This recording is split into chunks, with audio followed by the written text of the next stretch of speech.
আমার স্বামী সুদেব মিথ্যে কথা বলছে, বলল লাজু পুলিশের সামনে। লাজু কেন এমন কথা বলল? সুদেব কি এমন বলেছিল পুলিশের সামনে যে লাজু বলল আমার বর মিথ্যে কথা বলছে? তো চলুন, জানতে হলে ভিডিওটা পুরোটা দেখতে থাকুন। অনুভবদের বাড়িতে সুদেবের মা, বাবা আর সুদেব সবাই মিলে ঝামেলা অশান্তি করার পরেও যখন সুরাহা হলো না, তখন সুদেবের মা, বাবা এবং সুদেব লাজুকে ওই বাড়িতে না পেয়ে থানায় যায়। কারণ ওই বাড়ির কেউই বলে না যে কেউই জানে না যে লাজু কোথায় আছে। কারণ ওই বাড়ির সকলে জানে যে লাজু তার শ্বশুরবাড়িতে আছে। কিন্তু অনুভব জানতো যে লাজু হোস্টেলে আছে, কিন্তু অনুভব কিছু বলেনি। কারণ সুদেবের মা বাবা এবং সুদেব এমন খারাপ খারাপ কথাবার্তা বলছিল, অনুভব খুব রেগেছিল, আর তাই অনুভব কাউকে কিচ্ছুই বলেনি।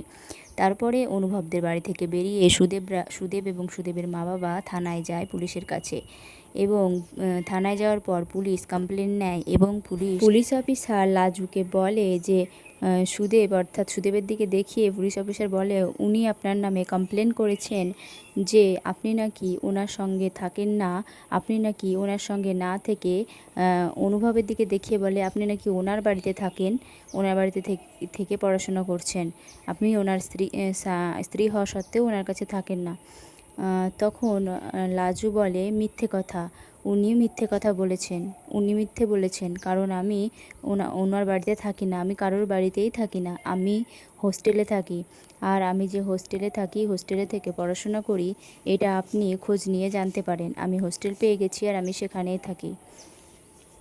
আর এই কথা শুনে সুদেব এবং সুদেবের মা বাবা সকলেই চমকে ওঠে, কারণ তারা কেউই জানতো না যে লাজু হোস্টেলে থাকে, সুদেবদের বাড়িতে থাকে না।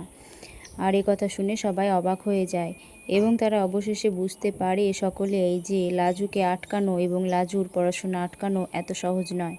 তো বন্ধুরা, তোমাদের কি মনে হয়? তোমাদের মতামত আমাকে কমেন্টে জানাতে পারো। আজ এই পর্যন্তই, দেখা হবে পরবর্তী ভিডিওতে। ততক্ষণে তোমরা ভিডিওটিকে লাইক করে চ্যানেলটিকে সাবস্ক্রাইব করে দিয়ে পাশে থেকো পরবর্তী ভিডিও পাওয়ার জন্য। ধন্যবাদ।